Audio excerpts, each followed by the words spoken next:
Welcome to dial news special debate. గెలుస్తారు అనుకున్నటువంటి బిఆర్ఎస్ ఎందుకో ఓడిపోవాల్సి వచ్చింది. ఓటమిని ఖచ్చితంగా అంగీకరించాల్సి వచ్చింది. ఎలాగైనా గెలుస్తాము, ఖచ్చితంగా గెలిచి తీరుతాము అనుకున్నటువంటి కాంగ్రెస్ అనుకున్నది అనుకున్నట్లు చేసి చూపించింది. రిగ్గింగ్ చేశారు, లేకపోతే అధికార యంత్రాంగాన్ని వాడుకొని దొడ్డిదారిన గెలిచారు అని చెప్పి బిఆర్ఎస్ అంటుంటే, ఇది మా పాలనకు ఇచ్చినటువంటి రెఫరెండం. రాజకీయాలు మాత్రమే ఇప్పటి వరకు, రాబోయేటువంటి రోజుల్లో జూబ్లీ హిల్స్ ను అత్యంత అభివృద్ధి బాటలో పెడతామనేటువంటిది గెలిచిన అభ్యర్థి నవీన్ యాదవ్ తో పాటు సీఎం రేవంత్ రెడ్డి చెప్తున్నటువంటి మాట. సో ఓవరాల్ గా చూసుకుంటే జూబ్లీ హిల్స్ లో ఏ మంత్రం పనిచేసింది అనేటువంటిది ఇప్పుడు అత్యంత కీలకమైనటువంటి ప్రశ్న. ఇదే అంశంపై ఇన్ డీటెయిల్ గా, ఇన్ డెప్త్ గా డిస్కస్ చేద్దాం. లెట్స్ ఇన్వైట్ ప్రముఖ పొలిటికల్ అనలిస్ట్ వి ప్రకాష్ గారితో. సార్ నమస్కారం సార్. నమస్తే విజయ్ గారు. సార్, కాంగ్రెస్ గెలుస్తుందని చెప్పి ఎగ్జిట్ పోల్స్ చెప్పాయి. బిఆర్ఎస్ ఖచ్చితంగా గెలుస్తీరుతుందని చెప్పి ఇంకొన్ని ఎగ్జిట్ పోల్స్ చెప్పాయి. కట్ చేస్తే దాదాపు 25,000 మెజారిటీ కాంగ్రెస్ కి. బిఆర్ఎస్ ఏం తప్పు చేసింది? కాంగ్రెస్ ఎక్కడ ఓటర్ల మది దోచుకుంది?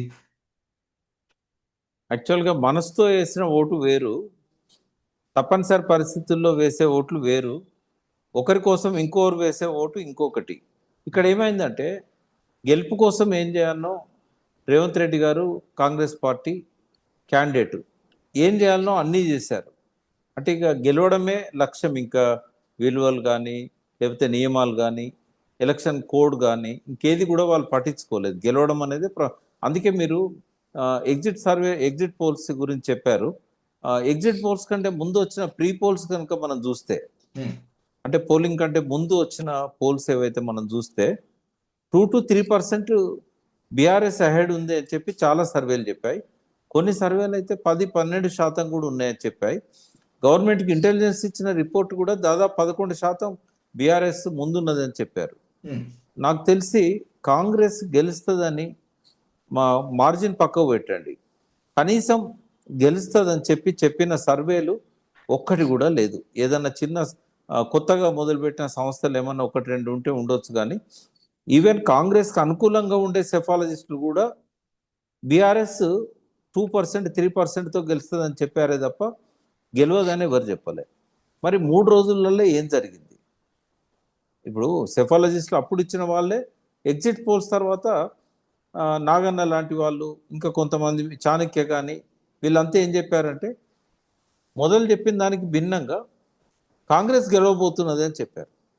అప్పుడేమో 3%, 4%, 5% మార్జిన్ బీఆర్ఎస్కి ఇచ్చిన వాళ్ళు పోలింగ్ కాగానే డైరెక్ట్గా కాంగ్రెస్కి ఇచ్చారు. అంటే అవే సంస్థలు ఏం మారలే. అంటే ఏం జరిగింది ఆ 3 రోజులు? ఆ 3 రోజులు ఏం జరిగిందో తెలిస్తే ఈ ఫలితం ఎందుకు వచ్చింది అనేది అర్థమవుతుంది. మీ అంచనా ప్రకారం, మీ విశ్లేషణ ప్రకారం ఏం జరిగి ఉంటుంది ఆ 3 రోజుల్లో? నంబర్ 1 ఏంటంటే ఆ 3 రోజుల్లో జరిగింది, అంతకంటే ముందు జరిగింది కూడా మనం మాట్లాడుకుందాం. గోపీనాథ్ ఎప్పుడైతే మరణించాడో రేవంత్ రెడ్డి గారు అలర్ట్ అయ్యారు. ఆయన సైలెంట్గా తన పనులు తను చేసుకుంటూ వెళ్ళిపోయాడు.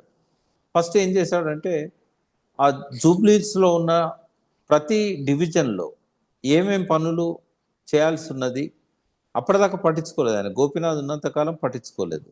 సో వెంటనే అలర్ట్ అయ్యి దాదాపుగా 200 కోట్ల పనులు మొదలుపెట్టి చాలా వరకు కంప్లీట్ చేశారు. ఆ పనులు జరుగుతూ ఉన్నాయి. కాబట్టి అదొక డెవలప్మెంటల్ యాక్టివిటీ అనేది ఒకటి స్టార్ట్ అయింది. రెండవది ఏం చేశాడంటే వేరియస్ ప్లేసెస్ నుంచి ఎన్ని వేల మందినో, ఆ నంబర్ నాకు తెలియదు, కానీ చాలా మందిని ఇక్కడ ఓటర్లుగా నమోదు చేయించాడు. ఇక్కడ ఓటర్లుగా నమోదు చేయించడం వల్ల వాళ్ళందరికీ ఓటర్ ఐడి కార్డ్స్ వచ్చాయి. ఆ కార్డ్స్ అన్ని తీసుకొని వాళ్ళు వచ్చి ఓటేసిపోయారు. వాళ్ళని ఎవరు ఆపలేరు కదా. కేటీఆర్ గారు ఎక్స్పోజ్ చేయడానికి ట్రై చేశారు. బీజేపీ కూడా ఇట్లాంటి దొంగ ఓట్లను తీసుకొచ్చి నమోదు చేస్తున్నారు అని చెప్పింది. ఎలక్షన్ కమిషన్ మాత్రం ప్రేక్షక పాత్ర వహించింది తప్ప ఎక్కడ కూడా ఎలక్షన్ కమిషన్ క్రియాశీలకంగా వాళ్ళ బాధ్యతలను నెరవేర్చారని చెప్పి నేనైతే అనుకోవట్లేదు. ఇంకొక మాట చెప్పాలంటే బీహార్లో పులివెందుల లాంటి, రాయలసీమలో ఇట్లాంటిది జరిగేది. బూత్ క్యాప్చరింగ్ కానీ, రిగ్గింగ్ కానీ, దొంగ ఓట్లు వేయించడం కానీ, ఇంపర్సనేషన్ ఇట్లాంటివి. బట్ ఇక్కడ ఫస్ట్ టైం నాకు తెలిసి చంద్రబాబు నాయుడు పీరియడ్లో కానీ, రాజశేఖర రెడ్డి గారి పీరియడ్లో కానీ కేసీఆర్ గారి పీరియడ్లో కానీ ఇంత ఘోరంగా ఎక్కడ కూడా ఎప్పుడు కూడా జరగలేదు. వీళ్ళందరినీ అధిగమించాడు రేవంత్ రెడ్డి. గెలిపే లక్ష్యంగా ఏం చేయాలనో అన్నీ చేశాడు. మనకు తెలుసు, మీ దగ్గర అన్ని విజువల్స్ మనకు మీడియాలో వచ్చాయి, సోషల్ మీడియాలో. చిన్న చిన్న పిల్లల్ని తీసుకొని ఓటర్ స్లిప్పులు తీసుకొని పోలింగ్ బూత్లకు వచ్చారు. వాళ్ళ వయసు 10-12 సంవత్సరాలు కూడా ఉండదు. ఆ విజువల్స్ ఉన్నాయి. తర్వాత సునీత గారు ఫంక్షన్ హాల్ దగ్గర పోయి బంజారా హిల్స్లో కానీ జూబ్లీ హిల్స్ ఏరియాలో కానీ 500-600 మందిని ఫంక్షన్ హాళ్లలో పెట్టారు. వీళ్ళు ఎక్కడి నుంచి వచ్చారు, వీళ్ళు ఎందుకు వచ్చారు? చాలామంది పోలింగ్ బూత్ పోయినప్పుడు నీ పేరు ఏంటంటే వాళ్ళకి పేరు తెలియదు, భర్త పేరు ఏంటంటే భర్త పేరు తెలియదు, అడ్రస్ చెప్పంటే అడ్రస్ చెప్పారు. అంటే చాలా రకాలుగా నేను అనుకుంటా ఎలక్షన్ బాధ్యతలు ఎవరైతే ఆఫీసర్స్ నిర్వర్తిస్తారో వాళ్ళని ప్రభుత్వం అపాయింట్ చేస్తుంది. చాలా క్లెవర్గా అక్కడి నుంచి 400 బూతులలో కొన్ని బూతులు సెలెక్ట్ చేసుకున్నారు వాళ్ళు. ఎక్కడైతే బూత్ క్యాప్చరింగ్ చేసే అవకాశం ఉందో, ఎక్కడైతే రిగ్గింగ్కి అవకాశం ఉందో, ఎక్కడైతే బీఆర్ఎస్ పోలింగ్ బూత్ ఏజెంట్స్ను మ్యానిపులేట్ చేసే అవకాశం ఉందో, ఎక్కడైతే ఏరియాస్లలో లోకల్ బీఆర్ఎస్ లీడర్లను డబ్బుతోనో బెదిరించో పోలింగ్ స్టేషన్ల దగ్గర ఉండకుండా చేయడానికి అవకాశం ఉందో, అక్కడ ఎలక్షన్ స్టాఫ్ని చాలా ప్లాన్డ్గా వాళ్ళ మనుషులను అపాయింట్ చేయించుకున్నారు. ఇవన్నీ కూడా జరిగినాయి. ఎందుకంటే కనీసం డైరెక్ట్ మెయిన్ ఎంట్రన్స్ నుంచి కాకుండా దొడ్డిదారెంబడి వచ్చిన వాళ్ళకు కూడా లోపల పోయినాక వాళ్ళకు ఓటేసే అవకాశం ఇచ్చారు. చాలా మందికి డాట్ పెట్టలేదు, వాళ్ళు మళ్ళీ మళ్ళీ వచ్చి కూడా ఓట్లు వేసిపోయారు. ఈ పోలింగ్ జరుగుతూ ఉంటే పోలింగ్ స్టేషన్కు పక్కనున్న సందులలో డైరెక్ట్గా ఆ పోలింగ్ స్టేషన్ పక్కనున్న సందులలో నోట్లు ఇస్తున్నట్టుగా విజువల్స్ రికార్డ్ అయినాయి. మన కెమెరాలలో కాదు, ఎలక్షన్ కమిషన్ ఏర్పాటు చేసిన డ్రోన్ కెమెరాలలో 200కు పైన నోట్లు పంచే విజువల్స్ రికార్డ్ అయినాయి. ఎలక్షన్ కమిషన్ దగ్గర ఉన్నాయి అవి. ఇప్పుడు నేను చెప్తున్నాను కాబట్టి బహుశా డిలీట్ చేస్తారేమో. అదేవిధంగా క్యాండిడేట్ ఎవరైతే నవీన్ యాదవ్ ఉన్నాడో, నవీన్ యాదవ్ ఎలక్షన్ క్యాంపెయిన్ మొదలు కాకముందే ఓటర్ స్లిప్పులు పంచడం దగ్గర నుంచి పోలింగ్ అయిపోయే లాస్ట్ మినిట్ వరకు కూడా ఇర్రెగ్యులారిటీస్ అనేటివి ఇవన్నీ కూడా జరిగినాయి. ఇవన్నీ చేయకూడని పనులు రేవంత్ రెడ్డి చేశాడు.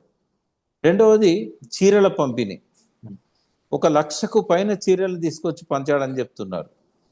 అది అందరికీ తెలిసిందే, ఎందుకంటే విజువల్స్ కూడా రికార్డ్ అయినాయి మనకు సోషల్ మీడియాలో వాళ్ళు ఇచ్చే చీరలు. రెండవ చీరల కోసం గొడవపడ్డ సందర్భాలున్నాయి. ఒకటే ఇస్తున్నారు ఏంది, 2 ఇవ్వండి, మా ఇంట్లో 2 ఉన్నారని చెప్పి కొట్లాడి తీసుకున్న వాళ్ళు ఉన్నారు. తర్వాత అపార్ట్మెంట్స్ వెల్ఫేర్ అసోసియేషన్స్ పోయి మీ ఇల్లు పాతబడ్డది, దానికి కొంచెం కలర్స్ వేయండి అని చెప్పి 5 లక్షలు 6 లక్షలు వెల్ఫేర్ అసోసియేషన్స్కి ఒక 100 మంది ఓటర్స్ ఉన్న దగ్గర ఇట్లాంటి కాడ ఇచ్చిన సందర్భాలున్నాయి. ఓటు ఖచ్చితంగా 2,500 ఇచ్చారనేది గోనె ప్రకాశ్రావు లాంటి వాళ్ళే, కాంగ్రెస్తో సన్నిహిత సంబంధాలు ఉన్న వాళ్ళే చెప్పారు. అవి ఒకటే కాదు, మిక్సీలు, గ్రైండర్లు, రకరకాల వస్తువుల పంపిణీ జరిగింది. ఇవన్నీ కూడా ఈసీ చేయకూడని పనులు, ఈ ఎలక్షన్ కోడ్ ప్రకారంగా చేయకూడని పనులు. పాజిటివ్ అంశాలు కూడా ఉన్నాయి. కాంగ్రెస్ కలిసి వచ్చిన పాజిటివ్ అంశాలు చెప్తాను నేను. పాజిటివ్ అంశాలు ఏంటంటే, అధికార పార్టీ అధికారం వాళ్ళ చేతుల్లో ఉంది కాబట్టి ఖచ్చితంగా మనం పనులు చేయించుకోవచ్చు. 3 ఏళ్ళ అధికారంలో ఉంటుంది. కాంగ్రెస్ను గెలిపించకపోయినట్టయితే కక్ష పడతారు, మనకు ₹1 ఇవ్వరు అని చెప్పి ఆ భ్రమంలో చాలామంది సీనియర్ సిటిజన్స్ కానీ, ఎడ్యుకేటెడ్స్ కానీ, బస్తీలో ఉన్న పెద్ద మనుషులు కానీ, వీళ్ళు కొంతమంది పాజిటివ్ ఓట్ అనేది రేవంత్ రెడ్డికి వేశారు. సెకండ్ పాజిటివ్ ఓట్ ఏంటంటే, అది కొంచెం ముఖ్యమైన రోల్ ప్లే చేసింది నవీన్ యాదవ్ వ్యక్తిత్వం. క్యాండిడేట్ ఇవాళ పార్టీ క్యాండిడేట్కి ఆభరణం కాదు, పార్టీకి క్యాండిడేట్ ఒక ఆభరణం అయ్యాడు. కాంగ్రెస్ అంటే బీఆర్ఎస్ రౌడీ షీటర్ అని చెప్పినా కూడా వాళ్ళకు దృష్టిలో ఉన్నది ఏంటంటే, ఈయన గత 3 సార్లు పోటీ చేసి ఓడిపోయాడు, యువకుడు, ఒకసారి చూద్దాం ఈ 3 ఏళ్లలో జరిగేది ఏముంది. కొంతమంది బీఆర్ఎస్ సానుభూతి పరులు కూడా నాతో అన్నది ఏంటంటే, మా ఏరియాలలో పనులు చేసేవాడు కావాలి, జూబ్లీహిల్స్ అనేది చాలా అస్తవ్యస్తంగా ఉంది, డ్రైనేజ్ సిస్టమ్ కానీ, తర్వాత చాలా రకాల సమస్యలు ఉన్నాయి. కాబట్టి మాకు పనిచేసేవాడు కావాలి. సునీత కొత్తగా రాజకీయాల్లోకి వచ్చింది, ఆమెకు మాకు ఏ రకమైన పరిచయాలు కూడా లేవు. ఈ పిల్లోడు ఏదో ప్రతిసారి జనం దగ్గరికి వచ్చి కలుస్తాడు, ఏదో సీమంతాలు చేయడం కావచ్చు, పెళ్ళిళ్ళు చేయడం కావచ్చు, చావైనా పెళ్ళైనా ఎవరికి ఏ కష్టమైనా శ్రీశైలం యాదవ్ దగ్గరికి పోతే ఆయన ఆదుకుంటాడు, ఆయన ఫోన్లు చేస్తాడు, పనులు చేస్తాడు. ఇప్పటి నుంచి కాదు, 20-30 ఏళ్ళ నుంచి కూడా శ్రీశైలం యాదవ్ తనను నమ్ముకున్న వాళ్ళందరికీ ఆసరాగా ఉండే మనిషి. నాకు పర్సనల్ కూడా తెలుసు. నేను వాళ్ళ దగ్గర కూర్చున్నప్పుడు కూడా చాలాసార్లు ఆ రకంగా పనులు చేసిన సందర్భాలు ఉన్నాయి. అంటే ఆయన పాజిటివ్ ఓట్ అనేది నవీన్ కలిసి వచ్చింది, పాజిటివ్ ఓట్ అనేది. తర్వాత బీసీ ఫ్యాక్టర్ కూడా ఎంతో కొంత పనిచేసింది. అంటే ఒక పక్క బీసీ ఉద్యమాలు, బీసీలు బంద్ నిర్వహించడం, ఆ బంద్ నిర్వహించిన నాయకులే వచ్చి నవీన్ యాదవ్కు ఓటేయాలని అడగడం, యాదవ్ కమ్యూనిటీ అంతా ఒక్కటి కావడం. ఒక చిన్న విషయం చెప్తాను.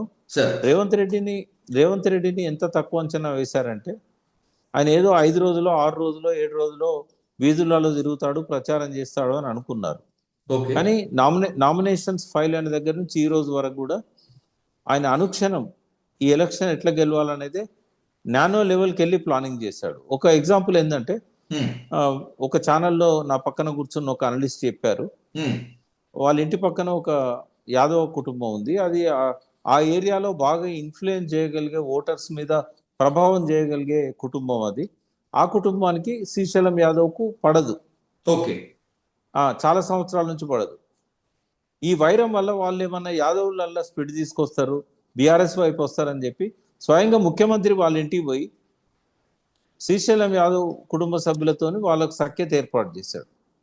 అంటే గంత మైక్రో లెవెల్ ప్లానింగ్ ఎవరన్నా ఊహించారు? ఎప్పుడన్నా ఒక సీఎం లాంటి వ్యక్తి గా లెవెల్లో ఆలోచించి అవసరమైతే పిలుస్తాడు, మీరు రండి మా ఇంటికి మనం మాట్లాడుకుందాం అంటాడు. కానీ వాళ్ళ ఇంటికే తను పోయి, అంటే నవీన్ యాదవ్ని గెలిపించుకోవడానికి ఇవాళ ఏం చేయాలనో రేవంత్ రెడ్డి అన్నీ చేశాడు. అంటే ఇప్పుడు అదే సమయంలో నవీన్ యాదవ్ గెలవకపోతే తెలంగాణలో మాత్రమే కాకుండా కాంగ్రెస్ హైకమాండ్ ముందు తలదించుకోవాల్సి వస్తుంది. ఒకవేళ నవీన్ యాదవ్ గెలవకపోతే బీఆర్ఎస్ కు విమర్శించేందుకు ఒక గట్టి ఊతం ఇచ్చినట్లు అవుతుంది. కాబట్టి చావో రేవో సమస్యగా రేవంత్ రెడ్డి తీసుకున్నారు అనుకుందామా సార్? అనుకోవడం కాదు, వాస్తవం 100%. ఎందుకంటే ఈ ఎలక్షన్ ప్రభావం రేపు పంచాయతీ రాజ్ మీద ఉంటుంది. రేవంత్ రెడ్డికి ఒక ఫార్ములా ఉంది, అది ప్రతి ఎలక్షన్ కూడా చావో రేవో లాగానే తీసుకుంటాడు ఆయన. ఆయనే చెప్పాడు మొన్న ప్రెస్ మీట్ లో, ఆయనే చెప్పాడు, నేను ముఖ్యమంత్రినైనా ఒక కార్యకర్త లాగా నేను పనిచేస్తే ఎలక్షన్ వచ్చిందంటే, అంటే జనరల్ గా అది ఒక ఆదర్శంగా తీసుకోవాలి ఎవరైనా. ఎలక్షన్ లో నిలబడ్డాక చావో రేవో తెలుసుకునే విధంగానే పోరాడాలి, గెలవడమే లక్ష్యంగా ఉండాలి. సర్వసాధారణంగా బీజేపీ ఈ ప్లాన్ అమలు చేస్తుంది. అంటే ఖచ్చితంగా ఓడిపోతామని తెలిసినప్పటికీ కూడా, జూబ్లీహిల్స్ లో కాదు సార్, మిగతా అన్ని చోట్ల మీకు కూడా రాజకీయాలు బాగా అవగాహన ఉంది కాబట్టి, ఓడిపోతామన్న చోట కూడా వాళ్ళు గెలిచేందుకే కృషి చేస్తారు. రేవంత్ రెడ్డి గారికి కూడా ఏబీవీపీ బ్యాక్గ్రౌండ్ ఉంది కాబట్టి. లేదు ఏబీవీపీ బ్యాక్గ్రౌండ్ వల్ల కాదు అది. బీజేపీ వాళ్ళు మీరు చెప్పిన దానికంటే ఇంకొక ఆకు ఎక్కువనే చేస్తారు. ఏంటంటే ఈ ఎలక్షన్ లో కొట్లాడుతూ వచ్చే ఎలక్షన్ కోసం స్ట్రాటజీ ఉంటుంది వాళ్ళకి. ఇప్పుడు సపోజ్ ఒక ఎగ్జాంపుల్ చెప్తాను, నవీన్ యాదవ్ గెలిస్తే బీజేపీకి కష్టం నెక్స్ట్ ఎలక్షన్, గోపీనాథ్ లాగా పాతుకుపోతాడు ఆయన. సునీత గారు గెలిస్తే, సునీత గారు ఈవెన్ ఈ బీజేపీ క్యాండిడేట్ కూడా సమఉజ్జి కాదు, ఒక క్యాండిడేట్ పరంగా పార్టీల పరంగా పక్కకు పెడదాం. కాబట్టి వాళ్ళు సునీత గెలవాలని కోరుకుంటారు. బండి సంజయ్ వచ్చి చెడగొట్టాడు, బండి సంజయ్ వచ్చి పోలరైజ్ చేశాడు ఓటును. కానీ బండి సంజయ్ వచ్చిన తర్వాత బీజేపీ క్యాడర్ లో జోష్ వచ్చింది, కాస్త బీజేపీ పోటీలో ఉన్నట్టు కనిపించింది కదా. కాదు, 5,000 ఓట్లు కూడా రాకపోయేది బీజేపీకి బండి సంజయ్ రాకపోతే. బండి సంజయ్ ఒకవేళ 10 రోజుల ముందు వచ్చి ఉంటే 25,000 ఓట్లు దాటేది వాళ్ళది. అంటే ఆయన ఒక మినిస్టర్ గా మాట్లాడకూడని మాటలు మాట్లాడినా కూడా, మత విద్వేషం రెచ్చగొట్టినా కూడా అది పోలరైజేషన్ కు దారి తీసేది. సరే, ఇప్పుడు బీజేపీ 10,000 ఓట్లు గతంలో పడ్డాయి, ఇప్పుడు వాళ్ళకు పడలేదు. అవి ఎటువైపు పోయినాయి అనేది సర్వే చేయాల్సిన అవసరం ఉంది. ఉమ్, అవి ఉమ్, బీఆర్ఎస్ ఖాతాలోకి వచ్చినాయా, ఉమ్, లేకుంటే అవి కాంగ్రెస్ ఖాతాలోకి పోయినాయా, లేకుంటే అది లూజ్ ఓట్సా, అంటే ఓ సైలెంట్ ఓట్ అంటాం కదా, అట్లాంటి ఓటా అది. ఉమ్. ఈసారి మాత్రం సైలెంట్ ఓటు సైలెంట్ గానే ఉంది, వాళ్ళు పోలింగ్ బూత్లకు కూడా రాలేదు. Yeah exactly sir. యాక్చువల్ గా జూబ్లీ హిల్స్ లో ఫలితాన్ని తారుమారు చేయబోయేది సైలెంట్ ఓటర్లే, న్యూట్రల్ ఓటర్లే అని చెప్పి నేను బలంగా నమ్మాను.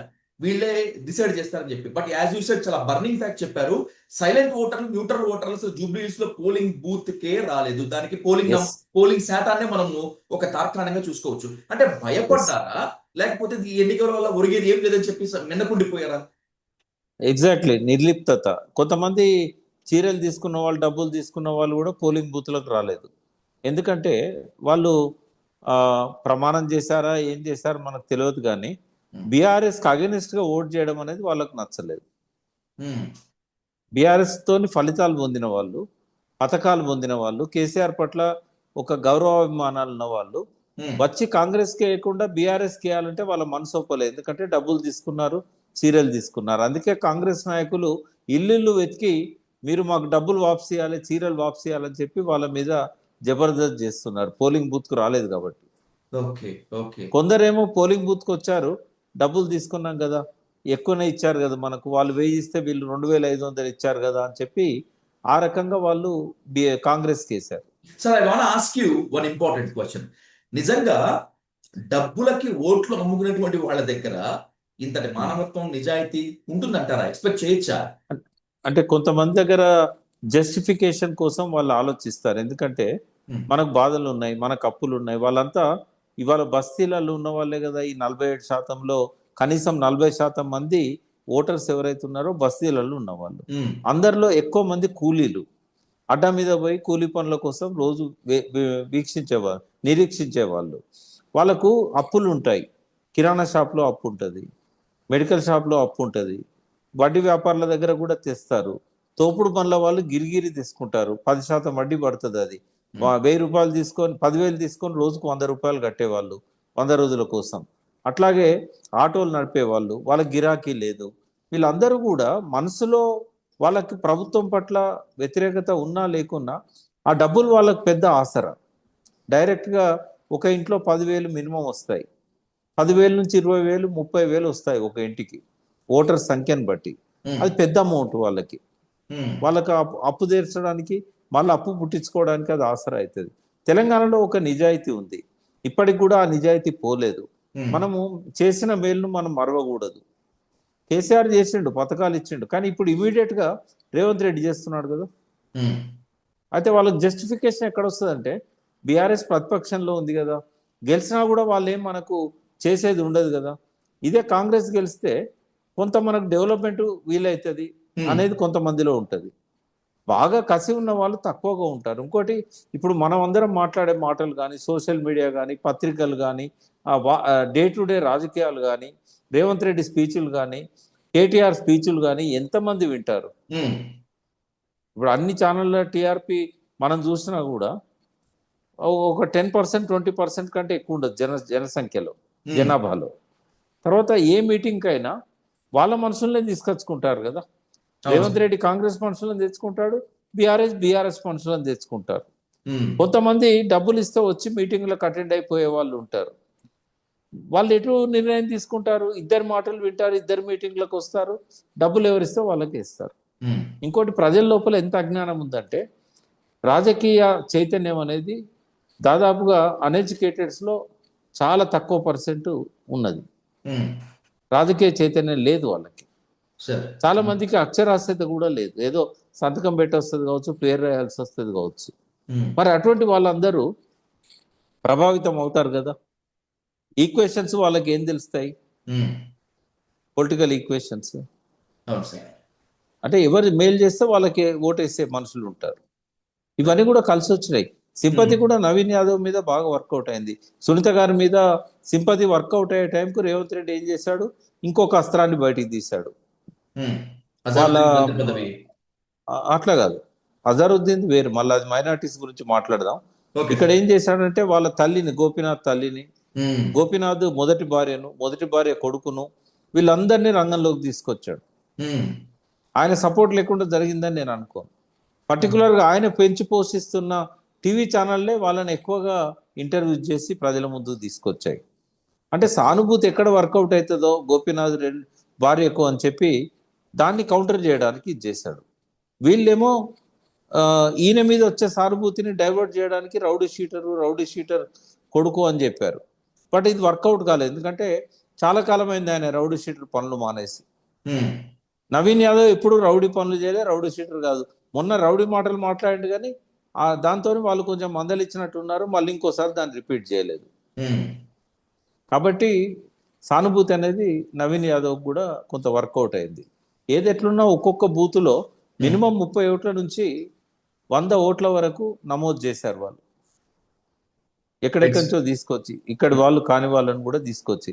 మైనార్టీకి సంబంధించి ఏంటంటే మనము ఈ ఎలక్షన్ ద్వారా భవిష్యత్తులో ల్యాండ్ మార్క్ కాగలిగిన ఎగ్జాంపుల్స్ మనం తీసుకోవాలనుకుంటే మజ్లిస్ ముస్లిమ్స్ నుంచి దూరం అవుతుందని చెప్పడానికి ఇది మొదటి ఎలక్షన్. ఓకే, మజ్లిస్ చెప్పినంత మాత్రాన ముస్లింలు ఓటేస్తారు అనుకునే కాలం పోయింది. అది ఇక్కడ రుజువైంది. షేక్పేట్లో కానీ ముస్లిం బస్తీలలో కానీ 50% కంటే ఎక్కువ బీఆర్ఎస్కి వస్తే లెస్ దెన్ 50% కాంగ్రెస్కి వచ్చినాయి. ఓకే, తర్వాత ముస్లిమ్స్ ఓటేస్తలేరనే భయంతో అజారుద్దీన్ని తీసుకొచ్చింది మనం చూసాం. దానికి ఎగ్జాంపుల్ ఏంటంటే గ్లోబల్ కనెక్ట్ అనే ఒక బిలియన్ కనెక్ట్ అనే ఒక సంస్థ సర్వే చేసి 6,800 శాంపుల్స్ సర్వే చేసి 64% కేసీఆర్ ఫేవర్గా ఉన్నారు, కేసీఆర్ చేసిన పథకాల పట్ల సానుకూలంగా ఉన్నారు, ముస్లింకు మంత్రి పదవి ఇవ్వలేదనే ఒక కోపం ఉంది. ఇట్లాంటి విషయాలన్నీ వాళ్ళు బయట పెట్టారు. అప్పటికప్పుడు అధిష్టానంతో మాట్లాడి అజారుద్దీన్ తీసుకొచ్చి మంత్రి పదవి ఇచ్చాడు. వాస్తవంగా ఎలక్షన్ ప్రాసెస్ స్టార్ట్ అయినాక ఇటువంటివి చేయకూడదు, ఎందుకంటే ఆయన పోయినసారి ఎన్నికల్లో సమీప ప్రత్యర్థి కేవలం 16,000 ఓట్లతో ఓడిపోయాడు. జూబ్లీహిల్స్ ఓటరు ముస్లిం ఓటర్స్ను ప్రభావితం చేయడానికి ఎన్నికల ప్రాసెస్ స్టార్ట్ అయినాక నడుస్తున్న టైంలో పోలింగ్కు వారం రోజుల ముందు ఆయనకు మంత్రి పదవి ఇవ్వడం అనేది ఎలక్షన్ కమిషన్ ఆబ్జెక్షన్ చేయాల్సి ఉండే, గవర్నర్ గారిని రిక్వెస్ట్ చేయాల్సి ఉండే. బట్ రేవంత్ రెడ్డి గారు ఏది లెక్క చేయలేదు. నాకు ఒకటి అనిపిస్తుంది విజయ్, ఖచ్చితంగా నరేంద్ర మోడీ గారు కింద బీజేపీ సపోర్ట్ చేసినా చేయకపోయినా నరేంద్ర మోడీ గారు క్లియర్ ఇన్స్ట్రక్షన్స్ ఈసీకి ఇచ్చినట్టున్నారు. ఈసీ మాత్రం ప్రేక్షక పాత్ర వహించింది. ఎన్ని కంప్లైంట్స్ ఇచ్చినా పట్టించుకోలేదు. ఈ అక్రమాలన్నీ జరుగుతాయని ముందే ఈసీకి తెలుసు కాబట్టి సి విజిల్ అనే ఒక యాప్ను డెడ్ చేసేసింది, అది పనిచేయకుండా చేసింది. అది బీహార్ కోసం చేశారా లేదా తెలంగాణ కోసం చేశారా మనకు తెలియదు, కానీ సి విజిల్ అనేది ఈ అక్రమాలన్నిటినీ రికార్డ్ చేసి అందులో అప్లోడ్ చేయాలి మనం. దాని మీద ఈసీ చర్య తీసుకుంటుంది. ఆ సంస్థ అది సి విజిల్ యాప్ పనిచేస్తలేదని బీఆర్ఎస్ ప్రవీణ్ కుమార్ గారు కంప్లైంట్ చేసినా కూడా 1 day బిఫోర్ చేసినా కూడా అది ఎలక్షన్ కమిషన్ అడగండి అని చెప్పి దాటేశారు. ఇట్లాంటివన్నీ జరిగినాయి ఈ ఎలక్షన్స్ లో. రైట్ సార్, ఒక పాయింట్ తో ముగిస్తాను సార్. ఈ ఓటమి నుంచి బిఆర్ఎస్ ఏం నేర్చుకోవాలి, ఎస్పెషల్లీ కేటీఆర్ ఏం నేర్చుకోవాలి? దీంట్లో ఇంకొక పాయింట్ సార్, కేసీఆర్ కనుక ప్రచారానికి వచ్చి ఉండుంటే ఏమైనా మారి ఉండేదా? చాలా తేడా వచ్చేదండి. కేసీఆర్ రావడం అనేది అనేక కోణాల నుంచి అవసరం ఉండే. ఒకవేళ ఆయన రాలేని పరిస్థితి, అనారోగ్యంగా ఉన్నారనుకుంటే కనీసం ఒక వీడియో మెసేజ్ అన్న ఇవ్వాల్సి ఉండే, ఒక టీవీ ఛానల్కి ఇంటర్వ్యూ అన్న ఇవ్వాల్సి ఉండే, లేకుంటే ప్రెస్ మీట్ అన్న పెట్టాల్సి ఉండే. ఆయన ప్రెస్ మీట్ పెడతామంటే ఇక్కడ నుంచి వాళ్ళ ఇంటికి వెళ్తారు కదా, ఫామ్ హౌస్ కానీ వెళ్తారు కదా, అది ఏం చేయలేకపోయాడు ఆయన. ఇటువంటివన్నీ కూడా కొంచెం ఓటమిలో అది కూడా ఒక భాగం. ఆయన రాకపోవడం కూడా వచ్చుంటే డెఫినెట్గా ఎంతో కొంత ప్రభావం అయితే ఉండేది అనేది ఒకటి. రెండవది ఏంటంటే బీఆర్ఎస్ నేర్చుకోవాల్సిన గుణపాఠాలు చాలా ఉన్నాయి. అందులో ప్రధానమైనది ఏంటంటే ఇది ఒక ట్రెడిషన్గా పెట్టుకోవద్దు, చనిపోయిన వాళ్ళ కుటుంబం నుంచే మనము అభ్యర్థిని పెట్టాలనేది. అయితే చనిపోయిన కుటుంబంలో ఎవరైనా సమాన స్థాయిలో, ఇప్పుడు తండ్రికి కొడుకు ఆసరగా ఉన్నా, తండ్రికి బిడ్డ ఆసరగా ఉన్నా, భర్తకు భార్య ఆసరగా ఉన్నా, ప్రజలు గుర్తిస్తారు, ప్రజలు గౌరవిస్తారు. ఎందుకంటే చాలా కాలంగా భర్తతో కలిసి ఆమె ఆ జూబ్లీహిల్స్ నియోజకవర్గంలో ప్రజల బాధలను పట్టించుకున్నది. ఇప్పుడు సాయన్న కూతురు లాస్య నందిని, ఆ, ఆమె కార్పొరేటర్ ఉండే తర్వాత ప్రజల మధ్య తిరిగేది ఎప్పుడు ఆమె సాయన్నతో పాటుగా జనంలో పనిచేసింది ఉమ్, కాబట్టి ఎన్నుకున్నారు. ఆమె చనిపోయిన తర్వాత ఆమె చెల్లెని ఎందుకు ఎన్నుకోలేదు? థర్డ్ ప్లేస్ పోయింది అప్పుడు ఎగ్జాక్ట్లీ సార్, బీఆర్ఎస్. ఎగ్జాక్ట్లీ. ఎందుకంటే ఆమె కోన్ కిస్కా, ఆమె ఎవరికి తెలుసు? ఉమ్, సింపతి అన్నిసార్లు వర్కౌట్ కాదు కదా. ఎగ్జాక్ట్లీ. అట్లాగే గత వరుసగా జరిగిన ఎన్నికలలో కుటుంబం నుంచి ఇచ్చిన సందర్భంగా గెలిచింది భగత్ మాత్రమే. నోముల నరసింహయ్య చనిపోయినప్పుడు ఎగ్జాక్ట్లీ. భగత్ పోటీ చేసి, ఇక అవును. మిగతా ఎక్కడ కూడా వర్కౌట్ కాలేదు. సూర్యాపేటలో రాములు కూడా గారి ఓడిపోయాం కదా సార్, కాలేదు, దుబ్బాకలో కూడా దుబ్బాకలో కాలేదు. సూర్యాపేట రామలింగారెడ్డి వైఫ్ కూడా ఓడిపోయారు కదా. ఓడిపోయారు. ఉమ్, చాలా ఉన్నాయి ఇట్లా. ఉమ్, అంటే కాంగ్రెస్ కూడా ఉన్నది. ఇప్పుడు పాలేరు ఉంది. అవును. పాలేరులో రామిరెడ్డి వెంకటరెడ్డి చనిపోయినప్పుడు కూడా వాళ్ళ కుటుంబ సభ్యులకి ఇస్తే అక్కడ గెలవలే కదా. ఉమ్, అంటే ఇట్లా ఇది ఒక ట్రెడిషన్గా బీఆర్ఎస్ పెట్టుకోకూడదని నేను చెప్తున్నాను. ఉమ్. బీఆర్ఎస్ఏ కాదు, కాంగ్రెస్ కూడా పెట్టుకోవద్దు. సమవుజ్జి ఉంటే ఎందుకంటే పర్లేదు, ప్రజలతో సంబంధాలు ఉంటే అప్పుడు ఇచ్చినా ఓకే, సానుభూతి వర్కౌట్ ఇప్పుడు కాదు 97లో సార్. ప్రణయ్ భాస్కర్ మంత్రిగా ఉండే, దాస్యం ప్రణయం. ఆయన చనిపోయాడు. ఎన్టీ రామారావు ప్రభుత్వాన్ని కూలదోసిన తర్వాత చంద్రబాబు నాయుడు ప్రభుత్వంలో ఆయన జాయిన్ కాలే. ఉమ్. ఆయన చనిపోయాడు, ఇప్పుడు క్యాన్సర్తోనో ఏదో ప్రాబ్లంతో చనిపోయాడు. వరంగల్ వెస్ట్ చనిపోయిన తర్వాత దాస్యం ప్రణయ్ భాస్కర్ కదండి సార్. దాస్యం ప్రణయ్ భాస్కర్ ఉమ్, ఆయన చనిపోయిన తర్వాత జనంలో ఉండే వినయ్ భాస్కర్ కు టికెట్ ఇచ్చి ఉంటే గెలిచేవాడు. ఓకే. టీడీపీ ఏం తప్పు చేసిందంటే వినయ్ భాస్కర్కి ఇవ్వకుండా ఆయన భార్యకి ఇచ్చింది, ప్రణయ్ భాస్కర్ వాళ్ళ వైఫ్ కి. వైఫ్కి ఇచ్చింది. వైఫ్కి ఇస్తే ఆమె గెలవలేకపోయింది. ఎందుకంటే ఆమె తెలియదు కదా ప్రజలకి. ఉమ్, మంచి వ్యక్తి, ఆమె కూడా చాలా మంచి వ్యక్తి. అప్పుడు ఆ రకంగా మొదటిసారి, అంతకుముందు ఎవరు చనిపోయినా వాళ్ళ కుటుంబాలలో ఎవరికైనా ఇచ్చినప్పుడు కర్నల్ రామచంద్రరావు చనిపోతే కర్నల్ రామచంద్రరావు భార్యకి ఇచ్చారు, గెలిచింది. ఉమ్, అంటే అన్నిసార్లు సింపతి వర్కౌట్ కాదు. ఉమ్, ఇది ఒక ట్రెడిషన్గా బీఆర్ఎస్ పెట్టుకుంది. ఉమ్, సెకండ్ ఏంటంటే గెలవడమే లక్ష్యమైనప్పుడు, డబ్బు పంపిణీ జరుగుతుంది అనుకున్నప్పుడు, ఉమ్, దాన్ని ఎలక్షన్ కమిషన్ కట్టడి చేస్తలేదు అని తెలిసినాక అవతల వాడు 1000 ఇస్తే నువ్వు 2000 ఇవ్వాలి. ఉమ్. అంటే నేను నియమాల గురించి పక్కకు పెడుతున్నా. అదే సార్. ఉమ్, ఎందుకంటే ఎవరు నియమాలు పుస్తకాలలోనే ఉంటున్నాయి తప్ప సాక్షాత్తు ముఖ్యమంత్రి గౌరవిస్తలేడు. ఉమ్, సాక్షాత్తు ఈ దేశానికి ప్రధాని వ్యక్తి ఆయన గౌరవిస్తలేడు. ఆయన మొత్తం రాజ్యాంగాన్ని తన చేతిలోకి తీసుకొని రాజ్యాంగ సంస్థలైన ఈడీ, సిబిఐతో పాటు డ్యామ్ సేఫ్టీ అథారిటీతో పాటు ఎలక్షన్ కమిషన్ కూడా తన చేతిలోకి తీసుకున్నాడు. దానికి ఉదాహరణ ఏంటంటే ఎలక్షన్ కమిషన్లో కంట్రీ లెవెల్లో ఉమ్. ఎవరినైతే అపాయింట్ చేయాలనో అపాయింట్ చేసే వాళ్ళను మొత్తంగా మార్చేసి మార్చేసి, ప్రతిపక్ష అవును. నాయకుడు అక్కడ లేకుండా చేశాడు. అవును. ఎగ్జాక్ట్లీ. అయితే సుప్రీంకోర్టు సిజేఐ దాన్ని సపోర్ట్ చేస్తే ఎల్ఓపి దాంట్లో ఆ, కీలక పాత్ర ఉమ్, పోషించాలి. యా. అది కూడా ప్రతిపక్ష నాయకునికి వాళ్ళ తరఫున ఒక రిప్రజెంటేటివ్ ఉంటాడు. ఉమ్, కానీ ఆయనకి ఎప్పుడు లాస్ట్ మినిట్లో పంపుతారు ప్యానల్ పేర్లు.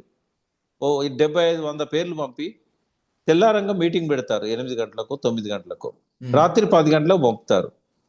మీరు ఎంక్వైరీ చేసి అందులో నుంచి ఒక పేరు సూచించండి ఉమ్, అంటే మొక్కుబడిగా. ఉమ్, ఇట్లాంటివన్నీ జరుగుతున్నప్పుడు వాళ్ళ కింద సబార్డినేట్స్గా పనిచేసే వాళ్ళని తీసుకొచ్చి ఎలక్షన్ కమిషన్లో పెడతారు. ఉమ్, అమిత్ షా డిపార్ట్మెంట్లో చాలా కాలం అమిత్ షా కింద పనిచేసిన ఆఫీసర్, బీజేపీ ఆర్ఎస్ఎస్ భావజాలం ఉన్న వాళ్ళు. అంటే ఉమ్. ఇంత రాజ్యాంగ సంస్థలనే తమ జేబు సంస్థలుగా మార్చుకుంటున్నప్పుడు ఇక్కడెక్కడో జూబ్లీహిల్స్ లాంటి మారుమూల ప్రాంతంలో మనం విలువల గురించి మాట్లాడితే ఎన్నికల్లో గెలవగలుగుతాము? ఎగ్జాక్ట్లీ సార్, నిజమే. ముళ్ళుతోనే తీయాల్సిన పరిస్థితి ఉంటుంది. ఉమ్, ముళ్ళుతో తీయాలనుకున్నప్పుడు ఆ స్ట్రాటజీస్ అవలంబించాలి. అంటే ఈ రోజు రాజకీయాలకు విలువలు పూర్తిగా క్షీణించిన సందర్భంగా రేవంత్ రెడ్డి లాంటి వాళ్ళే నెక్కుకొస్తారు. ఉమ్, విలువలను పాటించాలని కేటీఆర్ వాళ్ళు, డైనమిక్గా ఆలోచించే వాళ్ళు, రాబోయే సమాజం మంచిగా ఉండాలని తలచే వాళ్ళు ఫెయిల్ అవుతారు. మాలాంటి వాళ్ళము సుభాషితాలు చెప్తాం కానీ ఆచరణలో అమలు జరగవు. అవి ఉమ్, ఉమ్. అమలు జరగనప్పుడు చెప్పి ఉపయోగం ఏముంది? Exactly. Right sir, thank you so much for your valuable time sir. నిజమే మీరు అన్నట్లు ప్రజలు కూడా ఆలోచించాలి, ఎక్కడ ఏం జరుగుతుందో ఖచ్చితంగా అది గుర్తుపట్టి ప్రజాస్వామ్యాన్ని పాలకులు మాత్రమే కాదు దాన్ని బతికించాల్సినటువంటి బాధ్యత ప్రజలపై ఉందని మరొకసారి మీ వ్యూ గుర్తు చేస్తుంది. Thank you for this wonderful time sir. Thank you so much. Thank you. Thank you sir.